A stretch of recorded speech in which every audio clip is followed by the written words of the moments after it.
पूरी सिंध जियां सॻियूं शहरवासियुनि बि पेट्रोलियम अघनि जे वाधारे ऐलान खे रद्द करे छॾियो आहे। उन सिलसिले में आवाज़ टीवी न्यूज़ सां ॻाल्हाईंदे शहरियुनि चयो त डीज़ल हर शइ महांगी थी आहे। शहर में असां वञूं काॾे बच्चा ॿार काॾूं पूरी कयूं। तेल महांगो थी आहे, हर शइ महांगी थी आहे। तेल महांगा थी विया आहिनि, सब्ज़ी महांगियूं, अचो महांगो, ग़रीब माण्हू वञे काॾे, कंहिंजी पूरी पए ई कान थी, बेरोज़गारी वधी वई आहे। ॿियो महांगाई ग़रीबनि जी चेल्ती बि करे रखी आहे। हेॾो पेट्रोल महांगो, असां बि डेली जेको आहे सो माल खणी था अचूं। असां ग़रीब माण्हू एतिरो 130 रुपया पेट्रोल केरु भराए। असां सां जेको आहे हुकूमत खे अपील आहे त रिआयत कई वञे पेट्रोल जे अघनि में, ग़रीब आवाम खे जेको आहे न आज़माइश में न विधो वञे। अर्ज़ु आहे असांजो त हिन महिल पेट्रोल डीज़ल हर सब्ज़ी वॾी महांगी थी आहे। ग़रीब गुरबो छा वठी करे खाइण खां ॻाल्हि ज़ोर थी वई आहे। असांजो मुतालबो आहे त वफ़ाक़ी हुकूमत कुझु क़दम खणे ऐं सस्ता बि करे।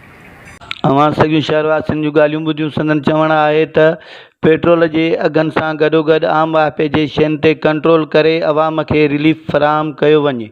कैमरा टीम सां गॾु अमीर अली लक, आवाज़ टीवी न्यूज़ सॻियूं।